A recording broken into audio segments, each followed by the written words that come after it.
I am pleasantly surprised with Shadowlands Daredevil. In my view, Marvel Snap's newest Season Pass card had two real barriers or checkpoints to pass. The first is that it needed to be good enough in terms of the point output to be worth building a deck around, despite the fact that maybe shuffling those demons in isn't always upside. The second is that if it did end up being the powerful 2-cost that it seemed like it could be, would we be able to deck build in ways that allowed a powerful 2-cost to still be a meaningful factor in games that are often decided by 60 power coming out of a Brood, or to use a previous example, 1,000,000 powers coming out of a Scarlet Spider, or a bunch of things getting output out of a Star-Lord. Marvel Snap recently has been very about big outputs, and even if this guy ends up being a very powerful points package, he is in a very real way limited in terms of his total output. So the second checkpoint is he going to be able to go in decks that can actually compete with the things that are multiplicatively scaling? I think he passed the first checkpoint. As a 2/3 that gains 2 power whenever you draw a card that has 6 or more power, he is just a really big guy. He shows up in any kind of deck that is interested in a 2-cost scaler that has a lot of potential upside. That part, I think, is stamped. The bigger question is whether he passes the second checkpoint. And to me, I think that I wasn't sure he'd pass either of these checkpoints, but just passing the first one is enough to get him in the conversation. Passing the second one is going to be where this is a card that is made or broken. When talking about what Shadowlands Daredevil looks like, a lot of it is that he is a very efficient point output machine. That part is the passing of the first checkpoint that I think he needed in order to get into serious contention as a card. This guy is big. Drawing demons is pretty good, but if you're going to be doing something as relatively linear as playing very efficient bodies in a world where people are doing multiplicative stuff, you can run into what I like to call the Drax Avatar of Life problem. Drax Avatar of Life is an incredibly powerful 3-cost card, one of the strongest stat stick 3-cost cards we've ever seen. And Daredevil could be that level of good, but we could just end up in a metagame where he's not necessarily able to capitalize on it because there are decks that are able to mass output points by multiplying their cards together in ways that are unpleasant for you. For Daredevil, his biggest enemy, it's not Wilson Fisk the Kingpin, it's actually Mother Ascani. And so when you're building a deck with Daredevil, your big question should be, we are going to assume that we can beat anything playing fair because of how good Daredevil is, but we need a bunch of answers for how we're going to beat things that are being played in unfair ways. And that's the second checkpoint that Daredevil has to cross. And if he's able to cross that second checkpoint, he could be one of the best cards in the game. This is the sort of meta context checkpoint, right? Where we talk about what Drax does, or we talk about how Drax is this incredibly powerful card that just hasn't exactly had the right meta context to shine, but has still been pretty good and pretty much around. And that's sort of the question. Is Daredevil going to be a card like that, which is pretty good and kind of around, or is Daredevil going to be able to, thanks to a relatively depowered meta with Star-Lord and Sholau on the outs, and the sort of Maverick decks having clear options for how to interact with them, is he going to be able to bring back sort of points and interaction tech style decks? And this is a pretty rough sketch at one that I got from Smiz. It is a very reasonable, just here are 1,000,000 pieces of output, and here is the tech card package that I have chosen in order to supplement that 1,000,000 pieces of output. We have a Shadow King, we have a Stardust, we have a Cosmic Ghost Rider, and then the rest of the deck is points. And that is a perfectly reasonable direction to go. The question is it going to be enough? You can see here that this tech is aimed pretty heavily at the Mother Ascani buff decks, with Stardust preventing the Brood from spawning extra copies, and Shadow King taking their buffs down to 0, and Cosmic Ghost Rider getting rid of those pesky Captain Carters. All the tech here is aimed at that. But there's another Mother Ascani deck that you have to worry about too, and that's the one that's cloning a bunch of Gambits, which is really good into your deck full of small guys that you're repeatedly buffing. And so you just end up with, like, are we sure he's going to be able to make the impact that we think he can make? Because, like I said, I think he passed the power check. This is a strong card, but I'm not sure he's going to pass the metagame fit check. The list that I've been playing the most with him is actually this ramp list, also from Smiz, and I've quite enjoyed it. One of the things that Fin Fang Foom sort of necessitated in the ramp deck, other than just like kind of outright killing it, was that you kind of had to be a Fin Fang deck because he was just too strong to not be that. And the metagame was at such a high level of power that you just kind of were priced into being a Fin Fang deck, which made your play pattern incredibly predictable and awkward. And now, in a world where we are able to do things like get rid of the Electro, or just use Luna Snow, or all of that stuff, there are a lot more viable, like 5+1 on 6, 6+1 on 7. Those kind of plays are a lot more helpful to this deck being a high level deck than just guaranteed locking in the Fin Fang every time. But it's only possible in large part because Fin Fang got nerfed, because otherwise he was just kind of farming you, right? So this deck is benefiting pretty heavily from Star-Lord being depowered and Fin Fang being depowered, because now it gets to sort of go back up to where it previously was, competitive with Doom 2099, a point allocation deck that does a ton of work. There is at least one card choice in here I'm not sure about, that is King Eitri. You're going to see him a lot in Daredevil decks, and so I thought it was worth trying. He was definitely not bad. King Eitri was very solid in terms of just, I would like a demon in my hand, I'm going to go get that right now. But he is sort of low card quality in a deck that is very dependent on having specific cards in a specific order. This is like, you can play out games where you have like King Eitri, Shadowlands, Daredevil, and not a ramp card, but you're definitely limping in those games, but you can do it as a sort of note to how powerful that kind of thing is. You obviously are still a ramp deck. You still want to play ramp cards, but I particularly enjoy that this is a ramp deck with a much larger range on turn 6. And of course, you can also see here a lot of respect being paid to Mother Ascani decks. This is a Lady Deathstrike to hit Gambits before they can frigga it. This is getting rid of V-hands and things like that. There is a Cosmic Ghost Rider for the Captain Carters and all of that stuff. There is a Magneto to move all that stuff around. A lot of respect being paid to those decks in deck building here. And the shadow of those decks is hanging over Shadowlands Daredevil, because they are sort of what he is afraid of, are decks that are just sort of unilaterally doing something in hand that make his very good scaling not matter at all. It's really cool that he gets to be like a 2/11 a lot of the time that made you some 1/6s. It's a lot less cool if your opponent gets to 45 power in one lane and 60 in the other.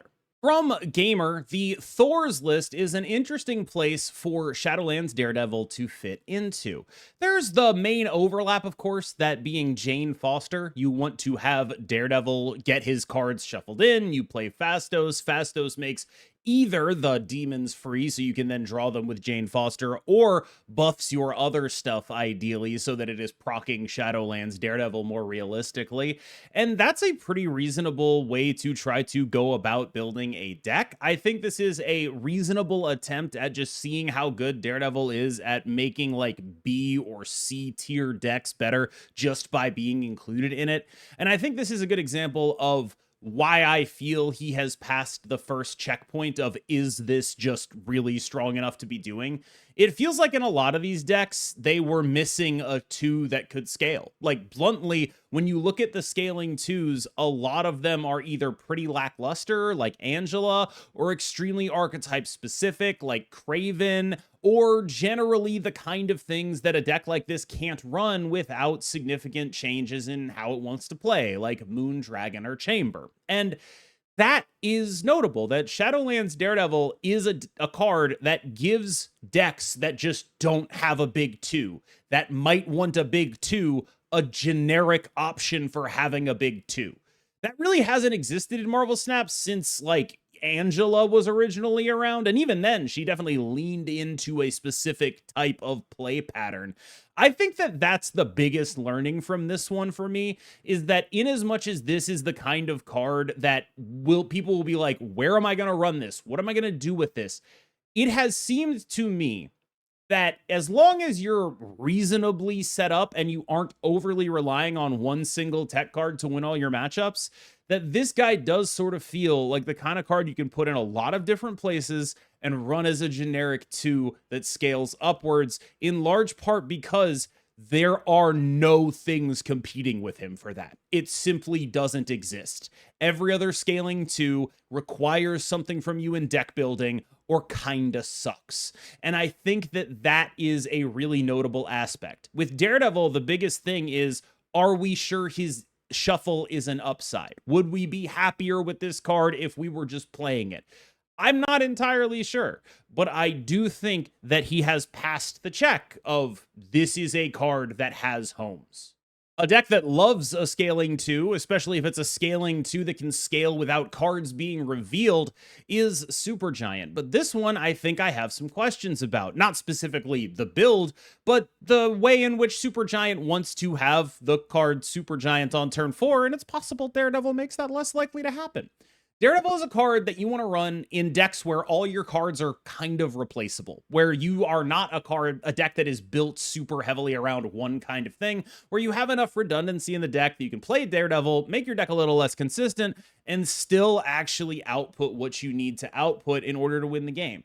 I worry that that makes Supergiant not a great fit for him, but he's just such a good pile of stats that I can totally see him actually just making it into here. You'll also note that this is a deck that is less Supergiant-y than a typical Supergiant deck, by which I mean it's not running Cosmo. So in the world that this deck is not able to actually actively Supergiant, it just gets to play the backup plan of, here's a bunch of points, and if you combo over the top of me, I just have to be smart about it. But I'm making a whole lot of points right now, and you're going to have to deal with it. And that is a very reasonable home for Daredevil. Like, I think he came in, I would say, above where people expected him to in terms of just being a good 2. And now the question is, does that matter? One last all stats deck here from Zombies Go Nom Nom. I mean, it's not all stats. There's a Shadow King as like a way to pretend that you're going to be able to interact with people. But this is basically an all stats deck.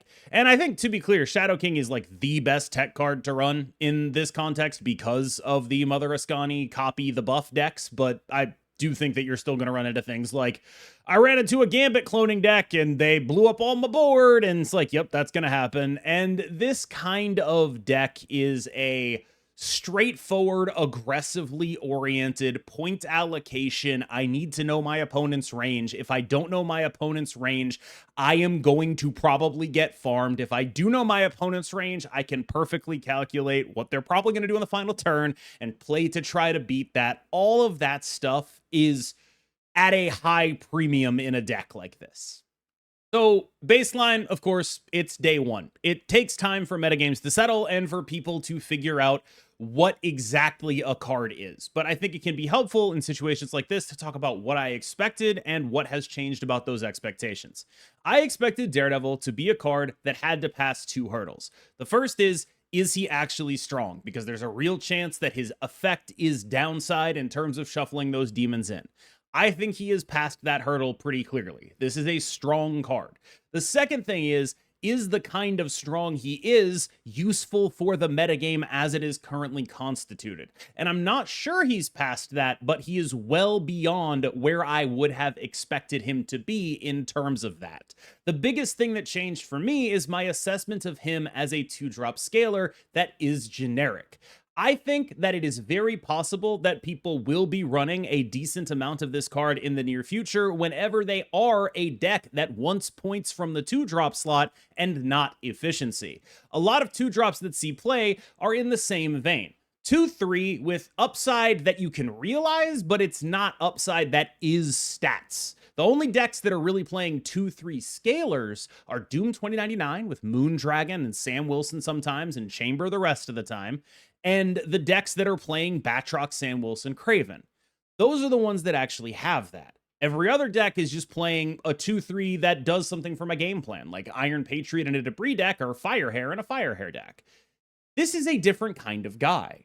And being that different kind of guy, I do think that even if it is the kind of thing that comes with attendant downsides, there are going to be decks that make the decision to just have a guy that is a 2 and he is big and I play him.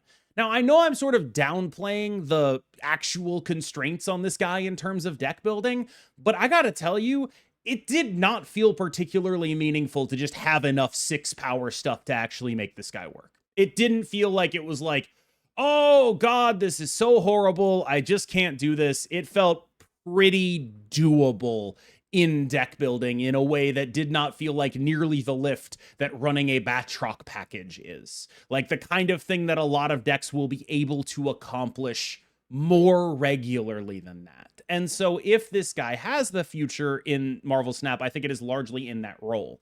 The second hurdle, of course, is the Drax hurdle, which is, maybe it doesn't even matter if you're like the best 2-drop or 3-drop for points if you don't have enough synergy built in with things that are going multiplicative.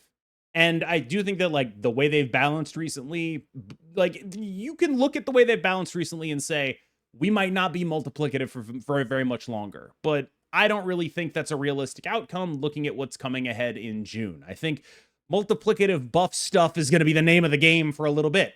And I am a little worried that this guy, as a really good scaler, which he is, might not be able to necessarily get to that top tier in a world where multiplicative buff stuff is dropping on his head. But I was very impressed with just what he was for what he was.